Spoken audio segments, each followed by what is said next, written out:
70 ans après la libération des camps d'Auschwitz et Birkenau, le triste souvenir est toujours présent et se lit encore sur les visages de ces adolescents.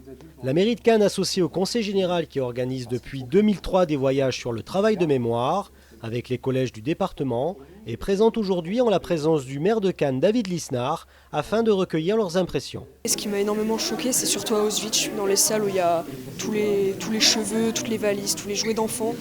C'était un peu le vide, parce qu'on ne se rend pas compte du tout quand on arrive là-bas. J'ai surtout fait le rapprochement de tout ça en rentrant chez moi. Là-bas, j'ai pas vraiment fait le lien.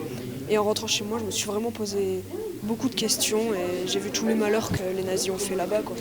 On en avait déjà entendu parler avec notre professeur d'histoire géo, mais après, de là à s'imaginer ce qui pouvait se passer, non. Et puis, c'est vrai que c'est important même pour nous de savoir afin de ne pas reproduire les mêmes choses.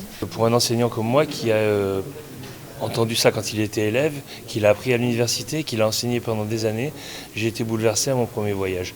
Donc c'est vraiment important que chacun puisse faire ce voyage pour pouvoir se rendre compte de lui-même, de l'étendue, de la dimension géographique et physique de la chose, et puis de voir avec des témoins encore vivants, les derniers qui sont encore vivants, de pouvoir en parler.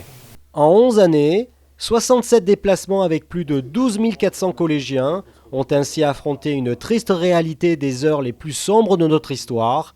Auschwitz est ainsi devenu un repère pour toute l'humanité, afin que chacun réagisse à sa manière et à sa place face à la mémoire du passé qui est essentielle pour comprendre le présent.